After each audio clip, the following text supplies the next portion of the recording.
to introduce Ashutosh to all of you.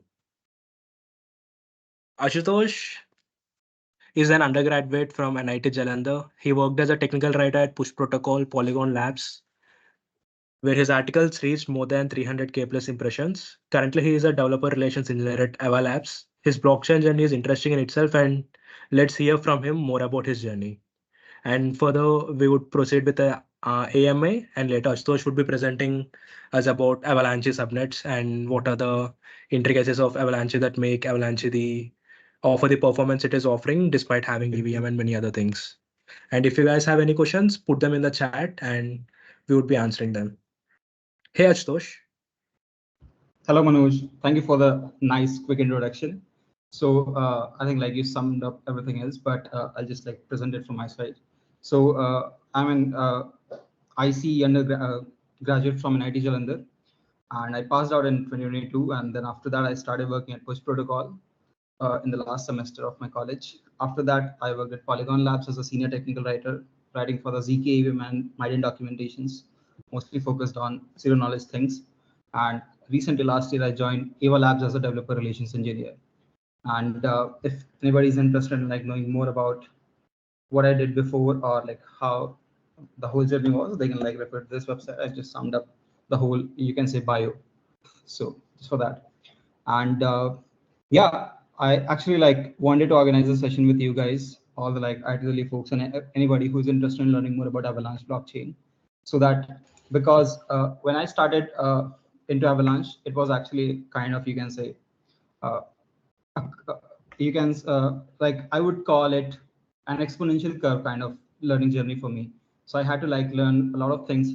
Even though I was coming from the Ethereum background, there were a lot of things which were new in Avalanche ecosystem. For example, why are there 3 chains on the private network, which can confuse a lot of people? Like, bro, which chain do we need to build on?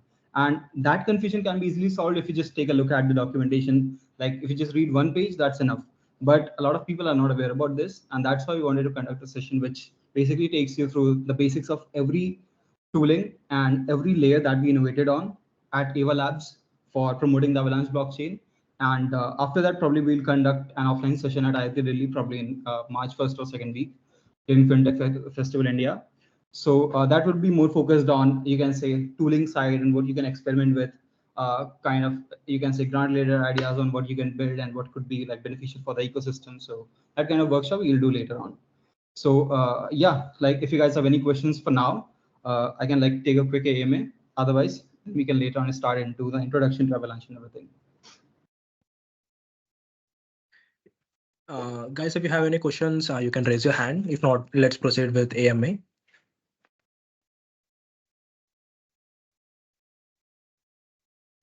Okay, let's now proceed with AMA, Ashutosh. Yeah. How did you first hear about blockchain? And what did you hear first about blockchain? Okay, it's actually I can say a universal answer: NFTs and the pump and dump in the bull market. So during 2021, I was like buying some shares. Like I was heavily into stock trading in my 3rd year, and my journey like coming into 4th year, like getting focused on placement and all, that started much later. So like in 3rd year when I was trading stocks and doing all the things, I noticed that okay, crypto market is pumping a lot, so why not I try my luck as well. And I bought some Bitcoin, some Ethereum, like very small quantities. At that time Ethereum was like 30,000 INR in India, which is, I don't know what's the current price, I think it's over 1.5 lakh. So at that time it was like 30,000. I bought some of it, like 0.2 0.3 Ethereum, and I sold it for a loss. So it was like, okay, there is some gimmicky coin on the internet, and that's all I understood about that at that time, about blockchains and everything. And then it caught my attention again when the NFT hype began, like BYC selling for $400,000, all the things like DGOTs and everything minting out. So I was like, should I also try my luck into this industry? Like, what is this even about?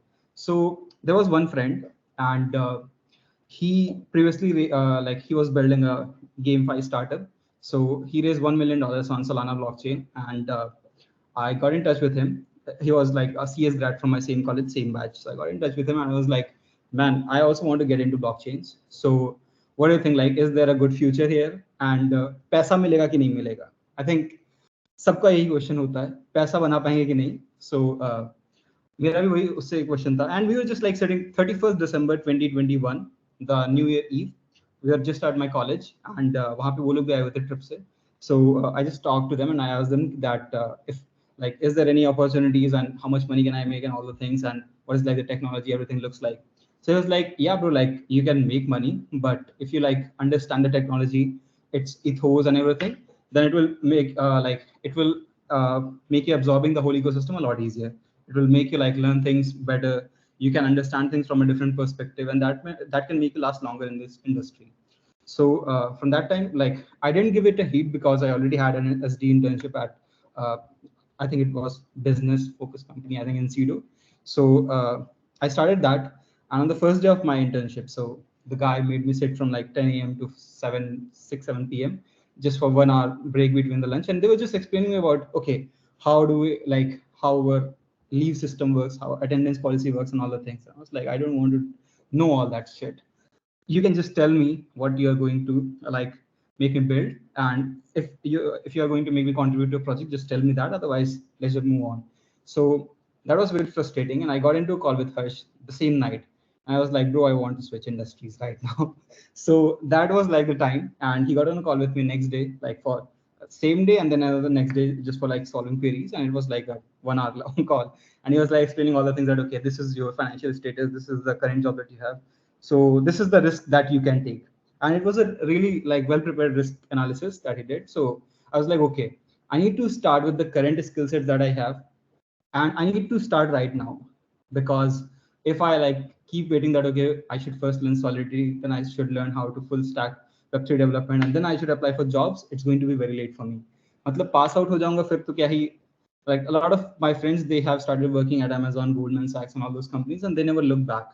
They never look into changing streams right now.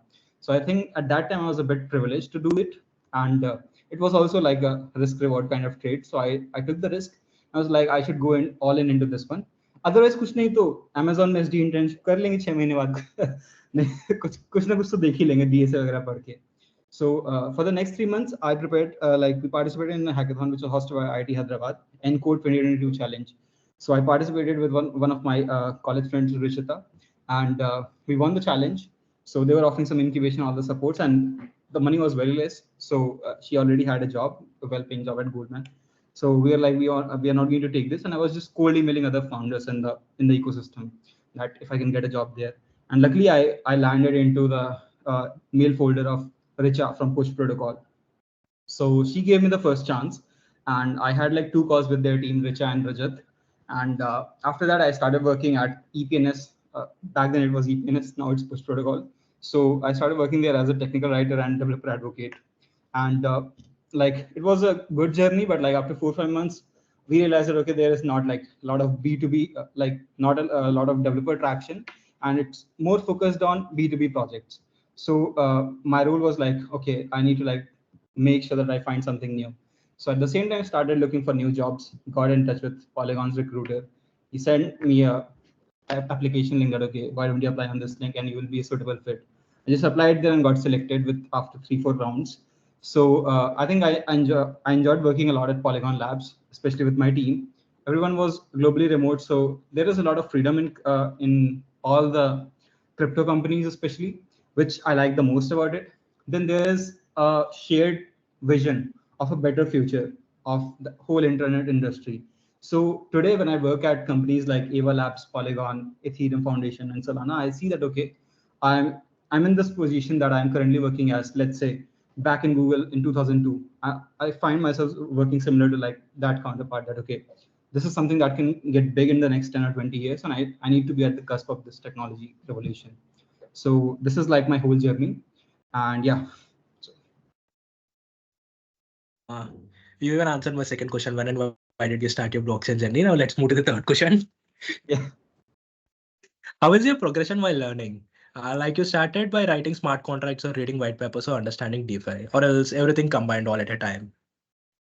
So I started directly with hackathon, like participating because there was no time to like learn Solidity, and then because at that time there were like 2 3 prominent blockchains: Ethereum, Solana, Avalanche, and Polygon, and everything.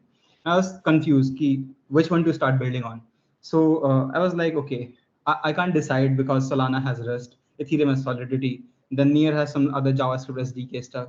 So which one should I go with? And I was like, uh, there is a hackathon ongoing. So this is the project idea, and I need to build this thing. That's my goal. I need to build it on the most performant chain that I can find possible at that time. That's it. So I was first trying the NFT marketplace on Solana, and then I switched to Near protocol. And I had like front end development skills, not a lot of smart contract skills. So I was like, okay, since I had good basics in computer science, I was able to understand all the code that was written. I can like understand any kind of DeFi and everything that was written, but I could not like write it from scratch from myself on my own. And I think like the whole open source community is based on this facet only, that you need to reuse all the code that is available on the internet. So I was good at it, and that's how like we developed the project. And uh, yeah, so there is one thing which was not much abundant at that time, which was explanations for different topics, or you can say different jargons that we use in day-to-day life in crypto. So I think Manoj, you have sufficient you can say exposure to blockchain at this moment. So you know all roll-ups, data availability, what everything means, zero knowledge proofs, and like all the things, ZK, snark, stark. But back in like that time, nobody even know like what is a POS consensus mechanism, how one works, how one is different from another one. So I realized that while I'm learning all this stuff, while I'm building this project, I should also document my learnings and post them on Twitter for other people to read. That's how like I built, you can say, my initial following on Twitter. That okay, like got some 500 plus followers on just writing threads, and also like I think it's also one of the reasons why I got my first job. So you can say that learning in public and just showing what you are learning in public matters a lot. If you're coding something, show that code on Twitter, show that code on LinkedIn, show people what you're doing. If you are, let's say, just doing the theoretical stuff, write about it. Whatever you are learning, just write about it, because that's very important that you put out in the world whatever you are doing. And that catches attention of other people. You don't know like how things will end up, like how it will turn into a wonderful opportunity in the future. I didn't know that writing answers or Kona back in 2016-17 and writing blogs in my college time will land me an actual job. So I think like you can only connect the dots looking backwards. So this is something that I highly connect with. And yeah. Okay. Huh. Now let's go to the next question. I think this is going to be interesting one for you. How did you manage to gather all the resources about different happenings in blockchain? When you started, there didn't exist any proper documentation like we have now. I mean, even now, I won't say there is proper documentation. Relatively, it is a better documentation. So how did you manage doing that? That's kind of you can say a tough question, because this is something that everybody in crypto who is beginning in blockchains and everything faces a lot, because the information you can say gap, the knowledge gap between let's say just somebody who is building React applications and front end and doing databases stuff, and somebody who is into blockchains, the knowledge gap between them is very, you can say, big enough. So how do you like like fill this gap, that okay, how do you get aware about the smaller things, that okay, whatever is happening in crypto every day, and how do you get yourself accustomed with jargons that other people are using? So I think what worked out in my favor was that I noted down 10-15 words. I think it was 10. And this is also a recommendation that I got, that I like told to one of my other friends as well, that okay, if you like want to get into blockchains and start building something, then these are the 10 words that you need to first learn, understand them well. चाहे YouTube पे video देखो, like you can watch a YouTube video, you can learn from Coinbase blogs, you can learn from other documentation, you'll find a lot of stuff written on the Google about these things. You can also find videos which explain this, but you need to have a strong foundation in like these 8-10 words. Mostly are like, what is a blockchain, what is Ethereum, what are smart contracts, how is like Ethereum different from Bitcoin, what are proof of stake consensus mechanism, what is BFT, what like how consensus settles everything. So this is, I think, the core theoretical part of blockchains that you need to understand. Otherwise, it's going to be a very tough journey for you. Like if you just say that, okay, I know React JS and I can create smart contracts by listening to the blockchain, then okay, I'm a good time front-end developer for Web3. That's not how it's going to work out. You need to be aware about all the basic terminology, and I think a lot of crypto Twitter helped me a lot in this journey, because I started following some big accounts like Ethereum Foundation, Vitalik, and everybody like he was following. So they would keep like posting about all the stuff they were doing. I started following other organizations, other protocols that were in crypto, and every day I will read some new words. That okay, like last year when I wrote about ZK proofs and all, I got the inspiration for that after Polygon like went big into ZK stuff, like started building ZK even with proofs and all. So that's how, because at that time everything was hyped because Polygon raised funding in 2022, I think for $50 million. So everybody was like, okay, this is going to be big. So Polygon is going all in into ZK stuff, and everybody was like eager to know what is zero knowledge. And surprisingly, like to my surprise, the technology existed back in 1980s only. It was invented back then, but nobody knew about it, and it's not taught into colleges as well. मेरी तो branch ही different थी like IC था तो एक DSA का course हुआ था बस आई थिंक उसके like after that like in the next 2 years we didn't had like a lot of CS courses, just basic TSA and database everything. So there was a huge knowledge gap that you have to fill, and for that I will highly recommend that you first get your basics right for these 10-20 words. You need to compile them. I can recommend some threads for you that you can follow up. Like there is a thread by Pung6529 which is very cool, and it was also a very good thing. And be active on Twitter, because I think like being active on Twitter and Forecaster, like Forecaster is like costly. I think costs $10 right now. But yeah, Twitter is free, and you can just follow all the Web3 protocols, organizations, and their founders, and they'll start like then you'll start automatically understanding some new complicated words every day, and you'll be like, okay, now I know this thing. So this is how your journey will build up, and then you will be like, okay, now I understand the basic part. So, and also one more thing. So once you do, like, let's say you understand the basics, you follow everybody, you keep yourself updated with all the events happening in crypto in Web3. The next thing that you need to do is start reading more, like start doubling down on the things that you read already. For example, let's say uh, I tell you that, okay, today I read about ZK proofs. So you might have like found a video, you learned about it that, okay, these are like different mechanisms, and this is how ZK proofs are solving like validity proofs, all the things. Now you need to dive into okay, what is validity proofs, which blockchains are implementing it, and what are ZK proofs, how are we like going with ZK snarks, ZK stacks, what is the full form of stacks, how it actually works. You don't have to know everything, but it should like it is important that you keep doubling down on the steps. I don't think that you can learn everything in one go, but like a progressive approach will help a lot.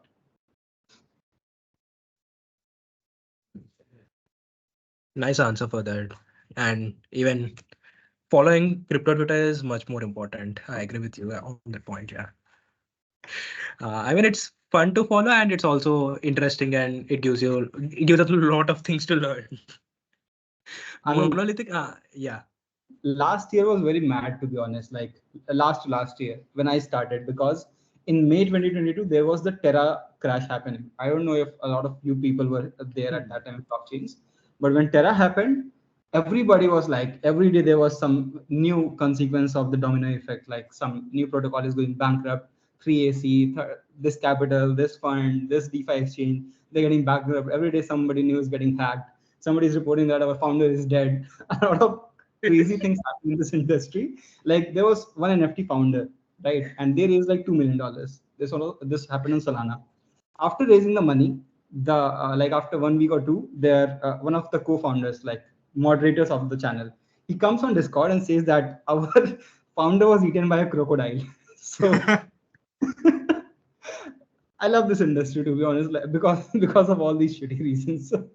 I find them funny, and that's how like I love to like keep getting updated myself with this. Even at 2 a.m. I'm scrolling on Twitter that okay, this is what's happening. So yeah, it's fun. Yeah. Let's move on to the next question. Monolithic or modular? What are you up to? And what model do you believe survives? I think I believe in a network of networks model. Why? Because there can't be a single chain that can solve all the issues. And even if you like separate the execution layer, the consensus layer, and all the like different programming layer, everything, even that even that is not going to like completely solve the problem, not abstract away. And that is also going to implement like some new security vectors. Like there can be some new attack vectors. For example, today when we say that, okay, a rollup is secured. So I think I'll just start with monolithic. So monolithic has the problem that it is only vertically scalable. So you have to keep adding number of nodes. You have to keep adding more performant nodes in your ecosystem so that they can process more transactions. For example, today Solana's capacity stands at around, I think, 60,000 TPS. That's what their documentation say theoretically. And with Fire Dancer, the performance is going to improve a lot. Yeah, I don't know like how much, but yeah, it's going to improve. Let's say 200 kbps or 300 kbps. Now we are expecting the society to accept blockchains as a medium for their day-to-day transactions, communications, and everything. So if you want people to interact with your blockchain at the database level speed, you know how much TPS you're going to need. It's like going to be millions of TPS, and that is simply not possible with any monolithic infrastructure that you can build. First thing. Then we come to modular one. So the problem with modular is that, let's say we have Celestia as the major player today, which is the data publishing layer. So a rollup, let's say Polygon creates a CDK based rollup and they start publishing their data to Celestia, which definitely like reduces the transaction cost and everything. But they are creating one more security assumptions in this whole case. And still they are branding themselves as we are secured by Ethereum. The data is secured by Celestia. You can anytime Google the data, find it, everything, look it up on the blockchain. The data is stored, transaction data, state transaction, everything is stored. So I'm not a big fan of this approach because if if the chain was not scalable from the first day itself, then why did you started adding like some new scaling methods to it? And if you are adding some new scaling methods to it, then you should transform your roadmap into something which does not collide with the existing things. For example, currently Ethereum has this in their roadmap that they are going to like make publishing data to Ethereum cheaper.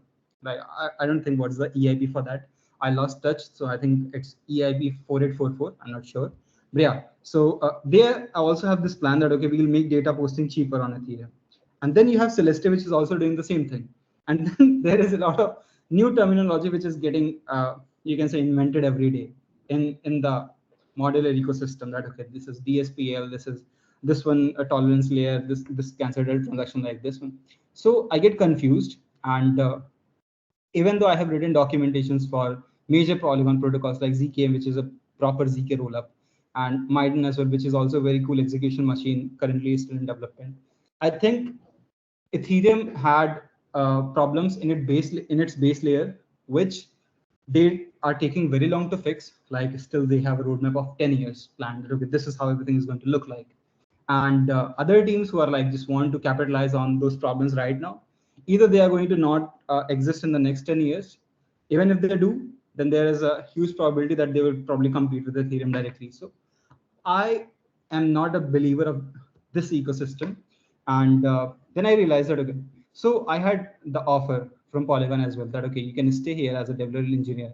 Why do you want to make a switch? And the time I decided that, okay, I I already like started diving into the Avalanche technology, and I was just hooked in from the first day that okay, we are looking at scalability from a completely independent perspective. So if there is a chain, like if there is an application which gets very big on Ethereum, it makes a lot of sense to create a native bridge from Ethereum to their app chain and just make that app chain like take all the transactions. User can bridge their funds to there and they can operate independently. They do not need to post their data on Ethereum. Otherwise, you will just come up with the same excuse that okay, we are inheriting security from Ethereum while you're just running one sequencer. So I think Manoj, you are working at NodeKit, which is for decentralizing sequences and all the thing. And you also know this problem very well. That if today the Polygon sequencer goes down for ZK EVM, there is absolutely no way you can claim or bridge back your assets. There are only 1% people in crypto who know how to do it. Like the basic solution is that you basically run your own node, your own Ethereum node, and then you send transactions, and then you can like bridge back the assets from Polygon ZKM chain to your, let's say, Ethereum account. But that's very tough. There is no front end existing for it. So if the sequencer goes down or if it starts censoring your transactions, what are you going to do? So we invented one new problem in Ethereum that okay, sequences are not decentralized. How do we do that?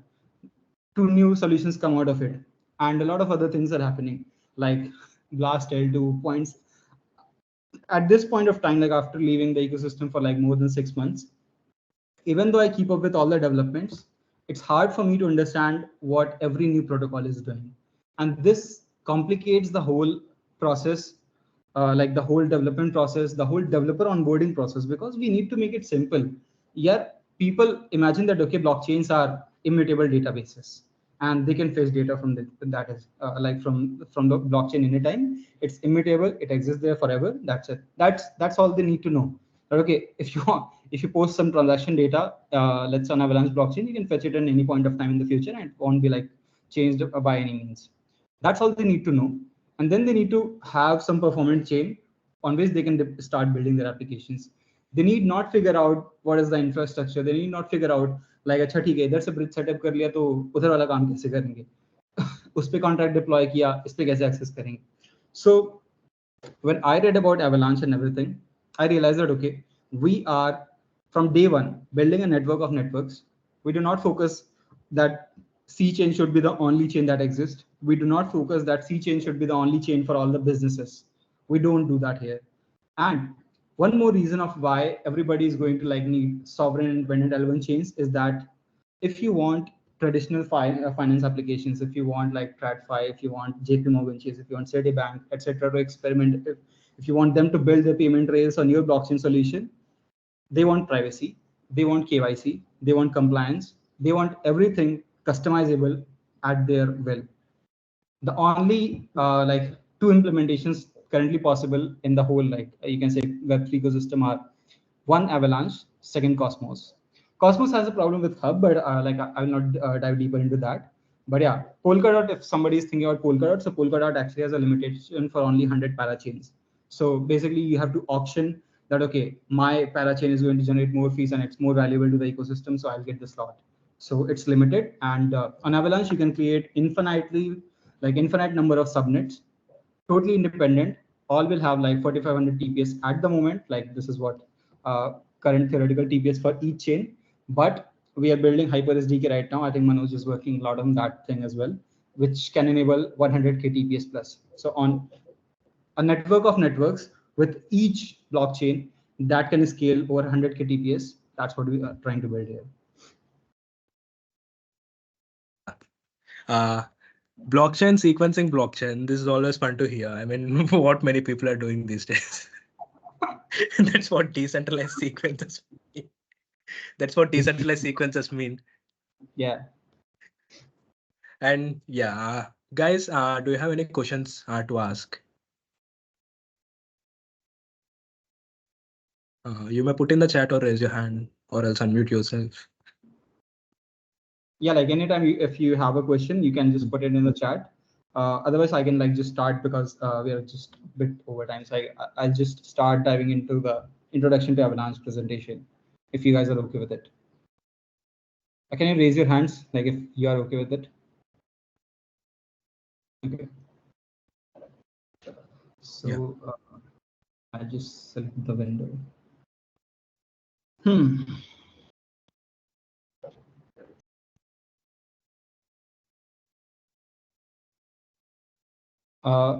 Is it getting shared? Let's see. Yeah. Okay. Can you see this? Yeah, we can see the presentation. Okay. If like anybody has any questions in between, they can like just drop in the chat and then I'll take the questions at the end of the session as well. So I think like I gave you all of you a bit of primer on what Avalanche is doing and all the scalability things, but I'll just like double down on all the things just once more. So what is Avalanche for you?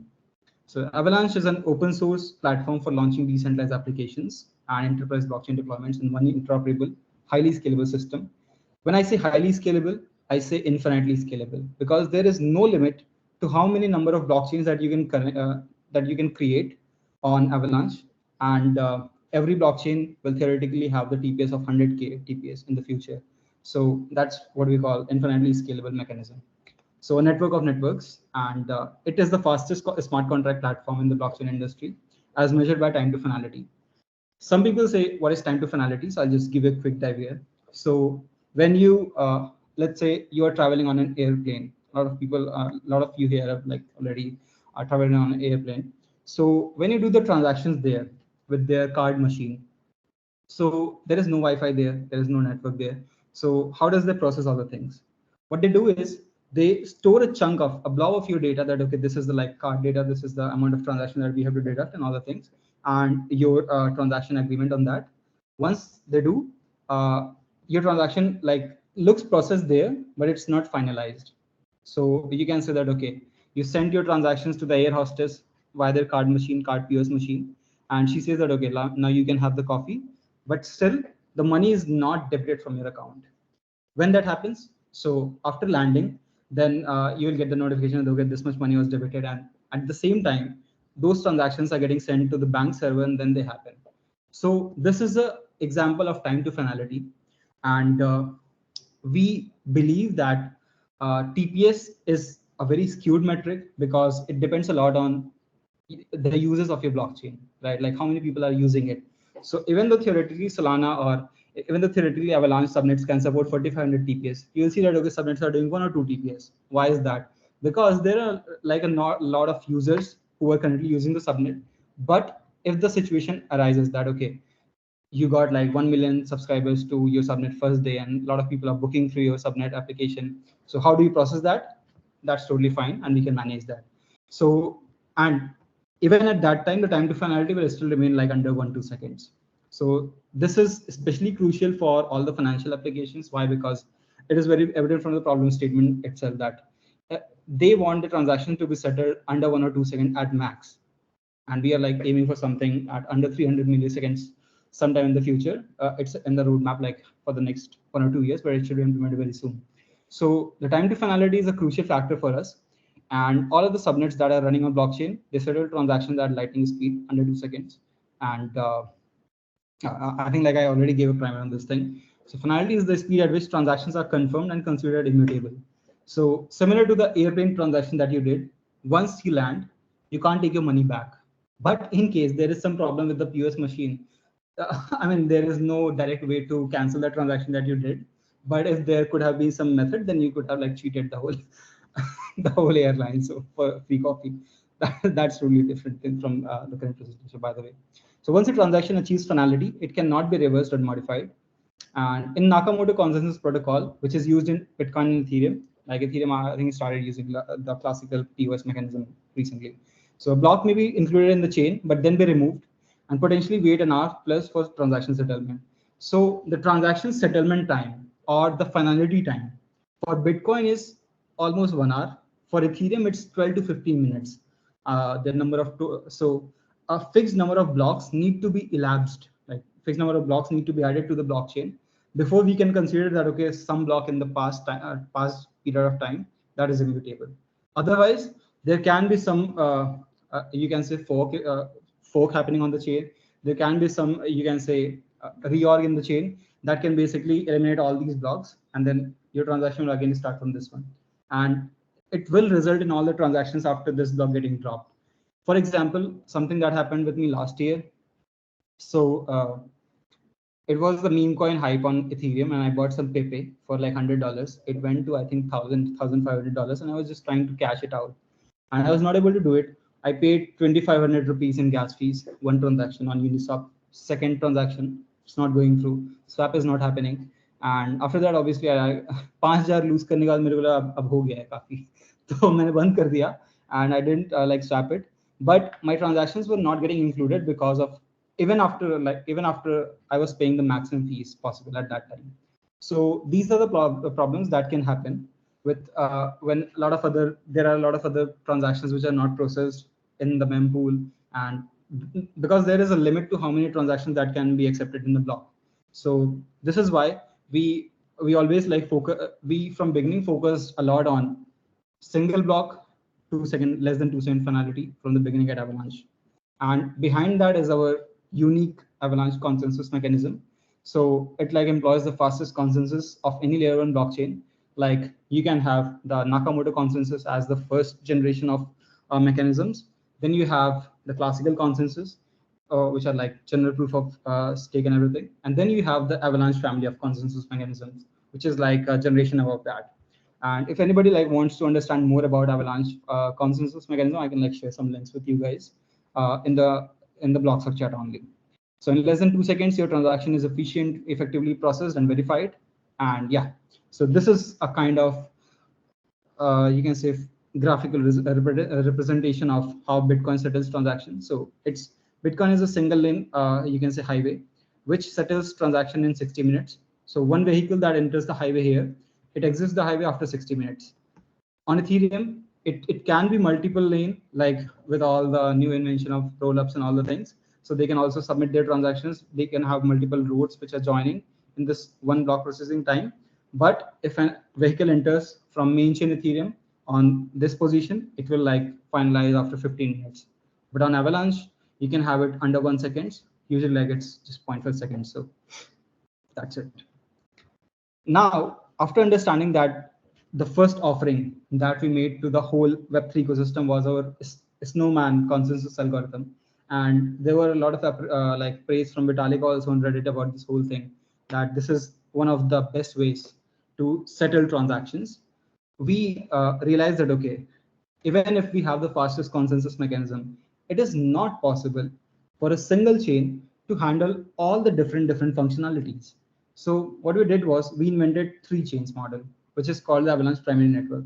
So it consists of P chain, X chain, and C chain, which has the fastest time to finality, which is secure, scalable, energy efficient. This is all like I would say this is the marketing, so I'm not going to this one. I'll just directly dive into the three chains that we developed, which is X chain, mainly meant for transaction of assets and creation and management. P chain, which is meant for management of validators if you are running one, and C chain, which is a copy of EVM, and this basically helps you deploy your decentralized applications, existing Solidity smart contracts, and do like if you want to use existing Ethereum tooling to build something on Avalanche, then C chain is your place. So what is the C? I think like I'm just moving a bit forward. So what is the C chain? It's fork of the EVM that enables the creation of Solidity smart contracts. It has higher speed, higher throughput, lower fees, and shorter transaction confirmation time. So from higher speed, the theoretical limit of the C chain. So primary network in itself is you can say special subnet which has these three chains, and the C chain is the chain where you deploy your contracts and all the things, where you basically experiment with D apps. So it was destined to be like a high TPS chain, but we are still limited by the potential of Ethereum virtual machine in general. This is why we are also looking at Art VM solutions. I'll just get into that much later into the slide. But just for now, it definitely, even at this moment, it has higher speed of settling transaction. It has higher throughput and lower fees than Ethereum main chain in general, and also the shorter transaction confirmation time. So today I was sending one of my friends some USDC, and it just happened like 1 second, under 1 second. So this is what you can get. If you do the same transaction on Ethereum, it will take 10 minutes to settle. Obviously, you will feel from the wallet that, okay, you send the money and it's received on their end, but it can get reversed. If you want to learn more about how reversals happen and how many times that has happened in the past, what reorgs are, I can like recommend you some articles on that. So yeah, so C chain, higher speed, higher throughput, compatible with the full suite of Ethereum developer tools. So a lot of you might have questions that EVM, like अगर EVM पर ही बनाना था तो कुछ वहीं पे क्यों नहीं हमने experiment कर लिया, like why didn't we innovate on the EVM layer itself, on the execution layer itself? So a good answer to that would be, in the time when Avalanche was building the whole blockchain, so Ethereum ecosystem was very like abundant, like a lot of there were a lot of developers who already had experience with Solidity. uh, at that time, even 2 years experience with Solidity, 1 or 2 years experience was considered like senior software engineer experience level of experience. So at that time, a lot of toolings related to blockchains was mainly meant for Ethereum ecosystem, because it's like Ethereum launched the mainnet in 2015. So we realized that okay, if you want to like bring the existing Ethereum developers to a better blockchain network, we need to like you can say enshrine Ethereum virtual machine in our C chain so that everybody can just import their toolings and start deploying contracts right away. And this like whole C chain thing was with what bring the initial developers into the ecosystem. So Till now, we just discussed the first thing, which is Avalanche consensus, which makes settling transactions much faster than other consensus mechanisms. Now we'll look over at the second innovation that we did in the blockchain space, which is subnets. So what are subnets? A subnet is simply put a network with its own set of rules regarding membership, token economics, and execution layer. I'll put this to you in the simplest manner possible. So let's say there are 5 validators. You somehow get those 5 validators and just tell them that, okay, this is the virtual machine that we want to use, and if you can, please start running the nodes and start validating our blockchains. Simple, that's it. So the chain that they will be validating, you may call it subchain. There are a lot of we have some suggestions on we should change the naming of subnets and everything, but a subnet is essentially like a group of validators who agree to validate a blockchain together. A subnet can validate more than one blockchain networks, and there's like no limit, but it is limited by the hardware capacity. So for example, like on an 8 GB machine validator, which is running in the cloud, I will recommend that you can validate the primary network, one thing, and then you can validate 2 or 3 more subnets with that. So it is composed of a subset of Avalanche validators working together to achieve consensus on the state of one or more blockchains. The creators define their execution logic, set their own fees, manage their state. Okay. This third, I want you to focus on the creator define their execution logic, set their own fees, manage their state, and all the things. Why? Because this is the whole competition that is currently existing in the ecosystem, that everybody is building app chains and they just claim that their blockchain is deriving up security from Ethereum main chain. While it's not true usually, but there are a lot more other things which are important to developers.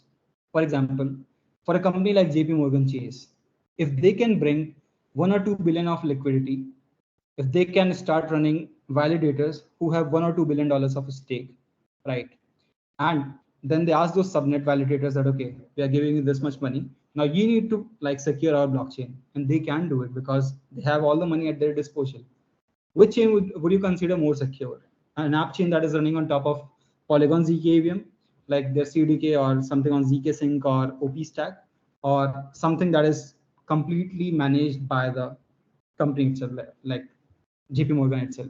Obviously, the JP Morgan subnet like chain will win here. Did somebody like open the mic?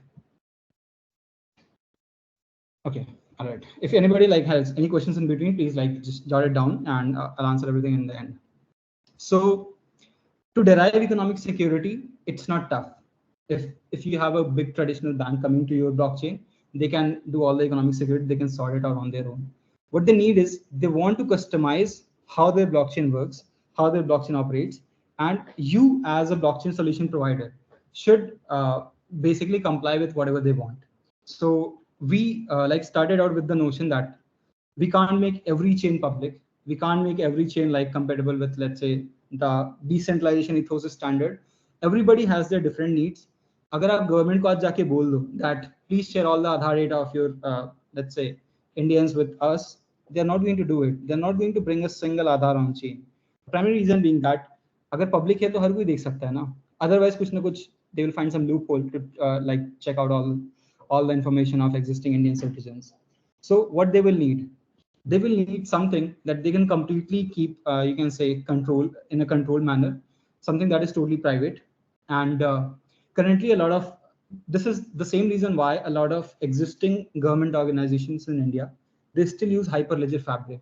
Hyperledger Fabric is a private blockchain network, so which is completely against the ethos of blockchain ecosystem. So what we did was that, okay, there is a public blockchain system at Avalanche, but if somebody wants to customize it, if somebody wants to like close gate it, if somebody wants to, let's say, implement compliance on this, if somebody wants their own token, they should be able to do it, which is the second offering, which is I think the second innovation that we did in scaling blockchains. So any subnet that you build on the testnet or on the mainnet, it's totally independent from Avalanche main network. The only thing that is uses is the Avalanche consensus mechanism. That's it, and it's completely interconnected to other chains that are running in the ecosystem. I'll bring you to the next topic, which is AWM sooner. but the connection mechanism between all these blockchains which are running on Avalanche is basically called Avalanche warp messaging. We'll just get into that later on. So, and one more thing. So there is a native token concept. If I build today a blockchain on top of Ethereum, then I have to pay some fees for settling all the transactions from Ethereum onto that new chain, onto Ethereum, right? So if a user comes on my blockchain network, let's say it's just Arbitrum. Arbitrum is an optimistic rollup. So somebody comes, posts a transaction on Arbitrum. It's not going to settle, like it's not going to get settled on Ethereum until unless Arbitrum sequencer posts a data, like a blob of data on the Ethereum main chain, and that gets finalized. Until that happens, nothing is you can't say that your transactions are finalized. They can get reversed at any time, and for that, Arbitrum is going to pay fees to Ethereum. So this is the whole point where ultrasound money concept start beginning. That okay, there will be a lot of chains in the future. Every chain user will want cheap fees, and on rollups you can get cheap fees. So a lot of users will start using a lot of users will start using rollups, optimistic ones, ZK ones, and they will generate enough money so that they can pay fees to Ethereum. And after paying fees to Ethereum, and since the Ethereum supply is declining, the overall value of Ethereum should increase. And a lot of those people, like more than I think 50 or 60%, they all they all have actually a huge bag of Ethereum from, let's say, from the ID or from the mint time. They got a good airdrop. They minted a lot of money, so they have their vested interests. So I mean, this is how it's currently with every blockchain network. Like if you see Blast, they are doing some points program. If you see with Polygon, they had some Matic like grant programs in the beginning. If you see with a lot of other ecosystems like which are building on optimism using their OP stack, they also have some airdrop in place because they want users. And once they get users, then they will start generating some fees, because ultimately their token derives value from Ethereum main chain only. So here it's not the case. If you're building a subnet, you are the only person who is responsible for any value that is associated with your token. If today I come to Avalanche Foundation and say that I can build a Solana, like CLang virtual machine, which is basically used by Solana, if I say that I can implement the SVM on a subnet, and if like what is the chance that I can get like profitable on this subnet SVM? If I were the person who is answering the question, I'd be like, man, you can generate a lot of money. Why? Because first thing, you're bringing the fastest execution machine, which is right now SVM, I think, in production. And then you are combining it with the fastest consensus mechanism, which is Avalanche Snowman. So combining both the things, a lot of users from other ecosystems will also flock in because they can get a database level performance on your chain, and everything is just like immutable. Everything is like anti-fragile. So, and this is the whole concept of building decentralized system, that we want to turn fragile systems into anti-fragile. So people will recognize that okay, this is something useful. So I believe it has a huge potential. I also threw this idea to some of the people from your college who attended IBW, that if someone of you have some idea around CLang, just go check it out, and if you can implement it, it can become a huge business. And yeah, so you're the person who's controlling the tokens. You're everything that is all the value that is associated with your token is completely driven by the users of your subnet. That's it. So what are the benefits of subnet? They are independent networks that can easily scale. So obviously lower latency, higher transactions per second, lower transaction cost. Now imagine this is the Avalanche C chain. So these are the transactions which are sent by Trader Joe, which is a very prominent DEX on Avalanche. Now one day Trader Joe has so many transactions that it sees that okay, this is actually clogging the main chain, and just like what happened recently with all the ordinals minting. So gas fees was very high on all the EVM networks. It's true. This is a bottleneck of EVM. There's like a lot of things that we can do to solve it. So obviously there are things in development, but not in production. So what Trader Joe decides that okay, it now makes sense that I launch my own subnet so that people can send their transactions directly to my subnet, right? If they want to just swap tokens, they should be able to do it on my subnet. That's it. So they let's say created their own subnet. Similarly, some other DApps created their own subnet. Now the traffic on these subnets is completely divided. The latency is obviously the lowest because it's finalized by Avalanche consensus mechanism, and then you have like multiple subnets which can settle transactions at lightning fast speed, everything with their own traffic. Nothing is impacting like the traffic on Uniswap will not affect Trader Joe. Similarly, it will not affect like some other protocol which is on an Avalanche subnet. So yeah, the concept of independence. Subnet A has a lot of traffic going on. Subnet B, lesser traffic. Subnet C, much lesser traffic, but everything is settling at the same speed. And the gas fees here will be a bit higher than the fees here, which will be a bit higher than this here. So yeah, and this is like the network of networks that we envision for Avalanche to become in the future. So there will be like the mainframe network, which will only be meant for like validators and other things, and a lot of popular C-chain DApps, they will roll out to become their own subnets, run their own blockchain networks, it's completely independent from us, and we will implement a native communication protocol between all these blockchains. Currently, there is a concept of like native communication through ZK proofs and other things, ongoing aggregation layer, a lot of stuff in the Ethereum ecosystem. They have been discussing it for like almost over 1 year now. I think I wrote the documentation for Polygon ZKAMs, the bridge which can also pass messages as well as assets. So I don't know how far it's right now, but we implemented AWM last year only. And in the next 1 month, we are going to launch out Teleporter. So I'll just like get into a bit of Teleporter sometime later, but yeah, better. When to use a subnet instead of the C chain. So if you want a native gas token, then a subnet deploy with subnet EVM effectively. It creates an app-specific EVM chain with full control over native gas token. You derive the value, you derive the uses. If you or if you need higher throughput, then you can use a subnet.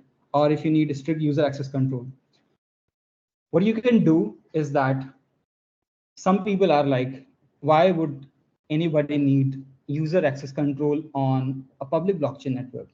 This is a question which is asked by all the banks because they don't want their user data to be public. They don't want anybody to be sending transactions. From anybody, I mean terrorists.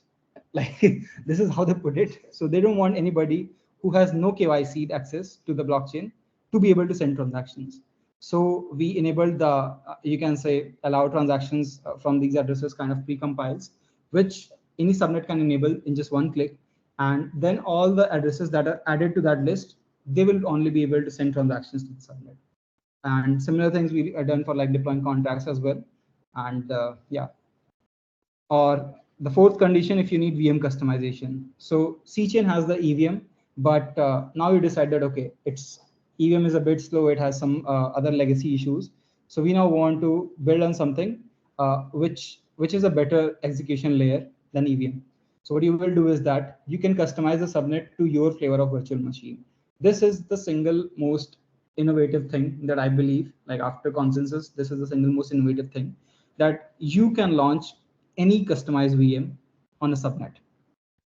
How? We'll just learn into the next slides. And this is kind of, you can see just one slide on Avalanche swap messaging. I don't want to include a lot of things. I'll just give you a brief primer on this. So I think we have this. Okay. So when a blockchain, let's say this is one blockchain network. This is another one. How do they communicate with each other? Today, we have bridges for the same purpose. And every blockchain, if it's in a different ecosystem, they need another bridge. And setting up bridges costs a lot of money as well. If anybody of you have exposure to Layer Zero Labs, they charge money for like creating bridges between two blockchain networks. But let's say if you go your solo way, that you want to build a bridge between this one and this one, it's a tough process. And there are a lot of things that can go wrong. If you go and check out the past of 2022, I think $900 million were lost only through bridges. Biggest one being, I think, the wormhole hack. So I think bridges inherently are kind of broken concept. And how can you improve it? So the only way to improve it is to like have strict user access controls, check out all the security like attack vectors that can be done, and try to make things as native as possible. So what we did was that we built Avalanche WAP messaging, which is a native communication protocol between all the subnets. So any chain, any subnet that is launched using that is launched on Avalanche, they can communicate with each other. The communication can be for invoking a smart contract. The communication can be for simply sending a message that okay, your validators are not performing well or whatever.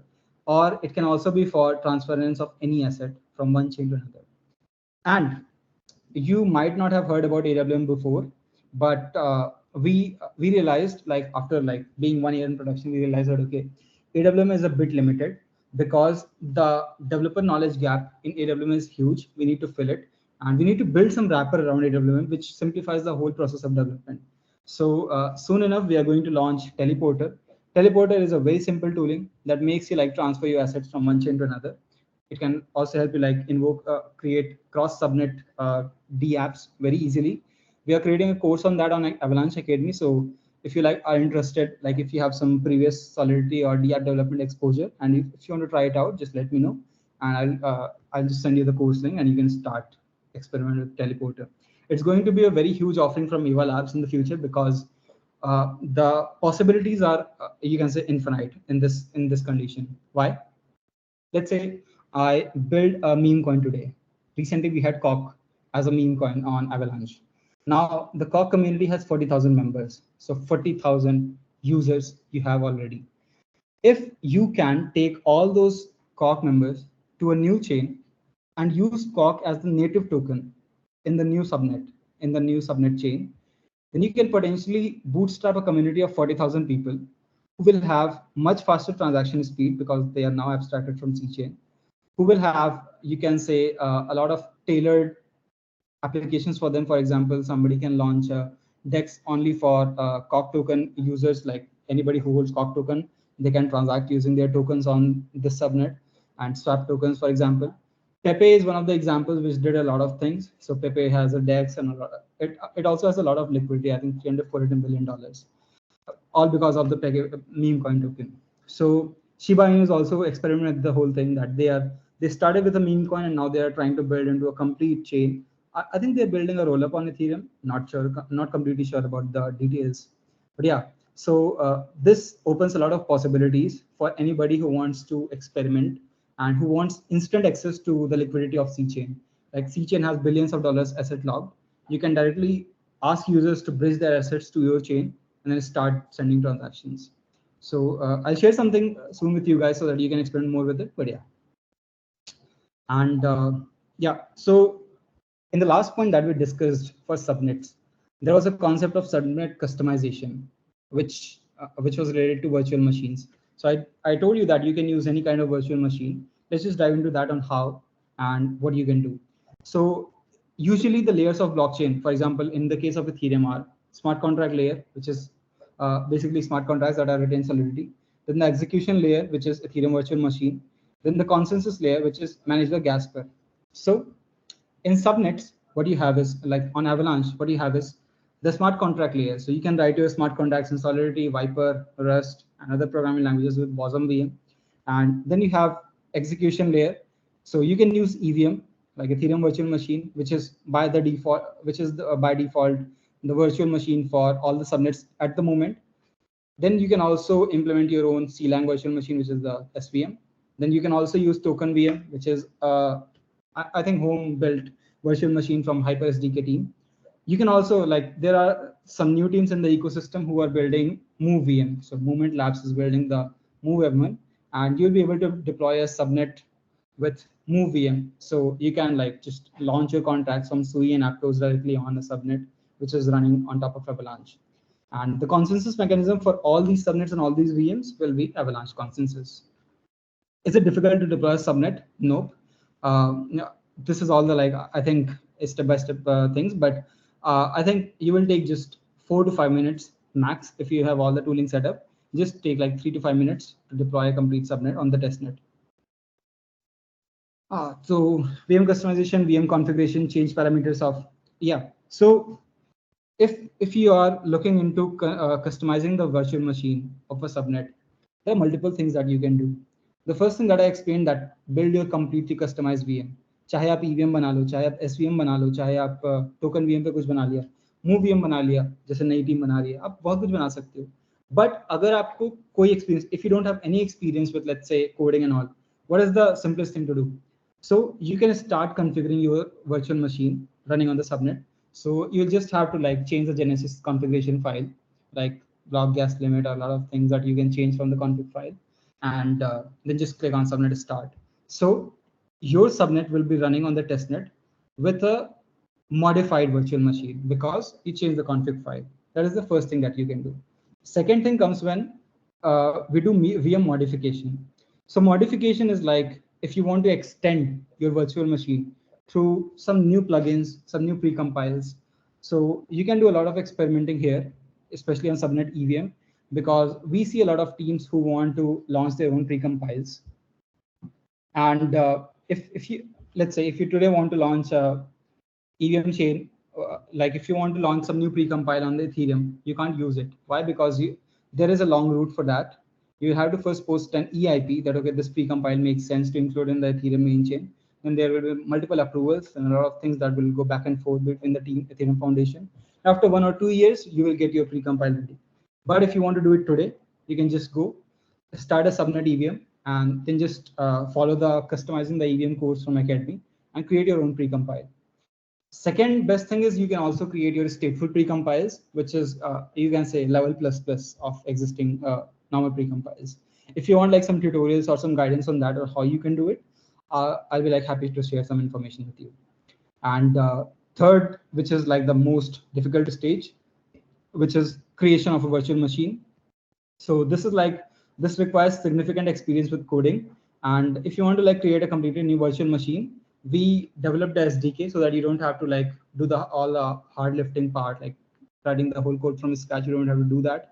You can just use Hyper SDK and just write the logic of your virtual machine, how it's going to execute transactions, and there you have ready. And you can then deploy it on your Hyper VM chain. So subnet Hyper VM loaded with your custom virtual machine. So these are like VM customizations that are currently possible using Avalanche technology. Ava Cloud is just like, I think it's an extra addition to this sheet. So if you want to try out, like if you have no coding experience and you just want to see what is Ava Cloud, you can just go there and just make 2 clicks, create an account, make 2 clicks, and then you will have your subnet up and running. So this is as simple as that. It's mainly meant for, you can say, AWS kind of offering from Ava Labs, that okay, if somebody wants to deploy their own subnets on Avalanche blockchain, they can use them. They can do that simply using this tool. It takes like under 1 or 2 minutes to deploy subnet using Ava Cloud. And yeah, we discussed a bit about virtual machine creation. So Hyper SDK is the tool that can help you create like customized virtual machine, and it just accelerates the process of custom VM development and basically abstracts away all the like common runtime complexities. It's not in production yet. It's still in development. It's still like undergoing alpha testing. I think Manoj is like one of the persons who just got down into the rabbit hole of experiment with Hyper SDK, and that's like how he landed his job as well. So he can like explain you guys a lot about what is Hyper SDK, how it did everything. But yeah, so Hyper SDK is like, you can say that it's the most professional level of development that you can do in Avalanche ecosystem. So here is basically all the courses. Not all courses. I think it's a bit old. So we had Avalanche fundamental course back then, subnet architecture course if you want to just learn about how subnets work, and also like it has some command and all the exercises so that you can run subnets on your local machine. Once you do that, then you can move on to customizing the EVM course. I think moving to building cross-chain DAs with teleporter course will be more useful if somebody has just basic experience with solidity development. They can join on the teleporter course. But if you want to experiment with, let's say, configuring the VM and modifying the VM, then customizing EVM course is a good one.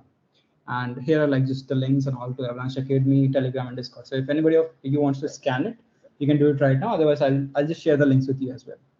So this was like the whole presentation. And if any of you have any questions regarding how like anything regarding like related to the Avalanche ecosystem, I'll be like very happy to answer it. Hey Manoj, are you there? Guys, do you have any questions regarding what Ashutosh explained to you? Or else, do you have any questions in general? Yeah, Nitin, you can unmute yourself. Yep.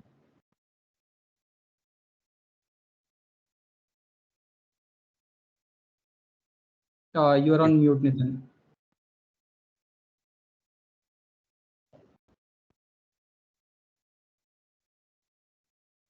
Okay. All right.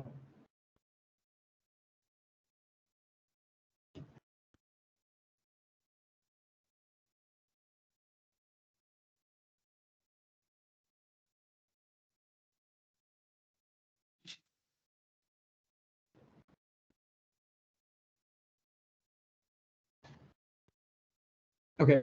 While he's typing the question, I'll just like let you guys know a bit about the other developer related things that we're doing. So recently we launched the Codebase cohort. Codebase is simply put Y Combinator for Web3. So it's an accelerator program hosted by Ava Labs. And what it entails is that if you're selected as one of the 15 teams in the first Codebase cohort, you will get $50,000, no strings attached, completely to develop your idea, your vision that you submit for the during your code base application.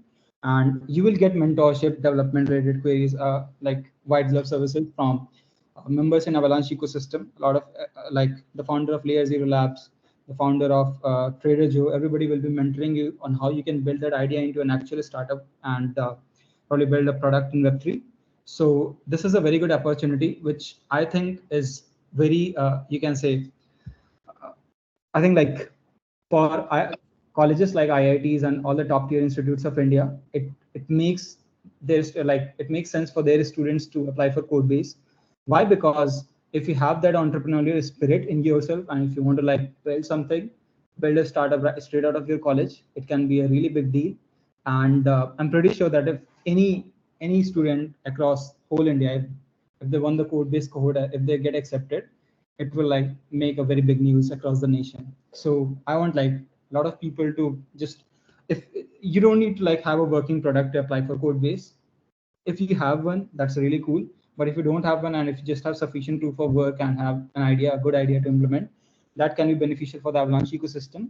Feel free to submit application anytime. And the applications for Codebase this cohort are going to end like in the next 1 or 2 weeks.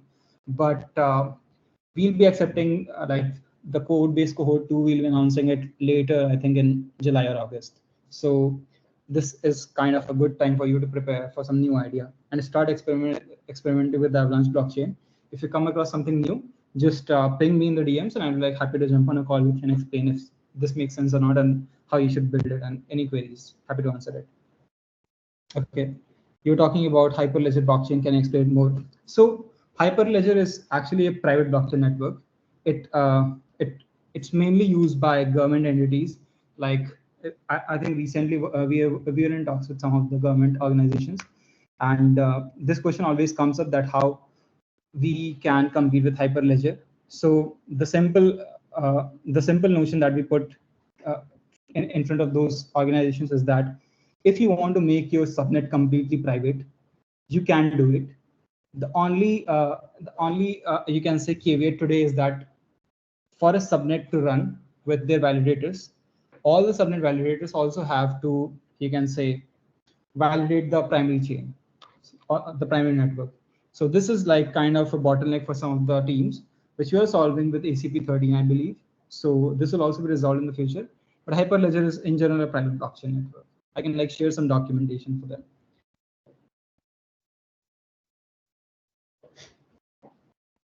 Uh, Guys, do you have any further questions? Maybe not even on Avalanche, maybe related to blockchains, different ecosystems, or else about code base.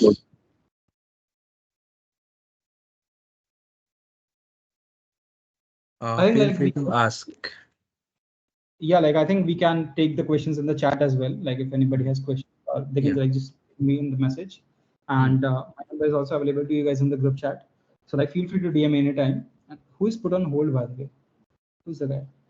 I don't know. So sorry. Yeah. Okay. So I think like it was a really good session, and thank you so much, Manoj, for organizing this. I think like a lot of students from your college take some inspiration from you, how you did it.